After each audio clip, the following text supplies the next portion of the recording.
Now, one obvious idea people think about is why not simply use one giant transaction across all services? And that is exactly what distributed transactions and two-phase commit try to do.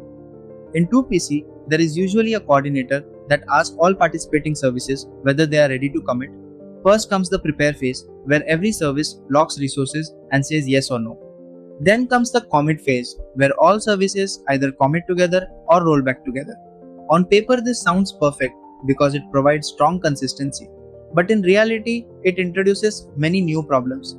Services may remain locked for long durations. If the coordinator crashes, the whole system can become blocked. Performance becomes slower, availability reduces significantly, and scaling cloud-native microservices becomes difficult. That is why modern architectures usually avoid distributed transactions for large-scale systems. Instead, they prefer patterns like Saga pattern and eventual consistency. Distributed transactions are still useful in certain controlled environments, but they are usually not the default solution for modern internet-scale microservices. Now this brings us to one of the most important patterns in distributed systems, and that is the Saga pattern. Instead of trying to make everything succeed in one giant transaction, Saga breaks the workflow into multiple local transactions.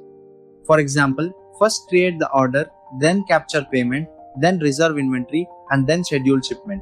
Each service commits independently. But if something fails later, Saga performs compensating actions to undo earlier successful operations. For example, if inventory reservation fails after payment succeeds, the system can automatically refund the payment and cancel the order.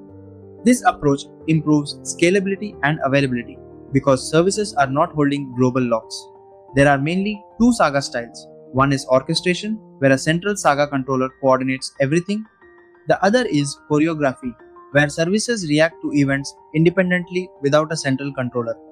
Orchestration gives better visibility and easier debugging, while choreography gives more autonomy and loose coupling. Most real systems use a mix of both depending on complexity. Now, another massive challenge in microservices is something called the dual write problem. Imagine a service updates its database and also publishes an event to Kafka. What if the database update succeeds but event publishing fails? Or the opposite happens? Then services become inconsistent again. This is where the transactional outbox pattern becomes extremely useful. The idea is simple but powerful. Instead of directly publishing the event, the service writes both the business data and the event into the same database transaction. The event is stored inside an outbox table. Later, a separate process reads the outbox table and safely publishes the event to the message broker. This guarantees that business state and event publication remain synchronized. On the consumer side, systems often use an inbox pattern where process message IDs are stored to avoid duplicate processing. Together, outbox and inbox patterns create reliable messaging systems that handle retries and failures much more safely. Now, remember earlier we discussed retries causing duplicate operations. This is where idempotency becomes extremely important. Idempotency basically means performing the same operation multiple times should still produce the same final result. For example, if a payment request times out, the client may retry it. Without idempotency, the customer might get charged twice. So systems use something called idempotency keys.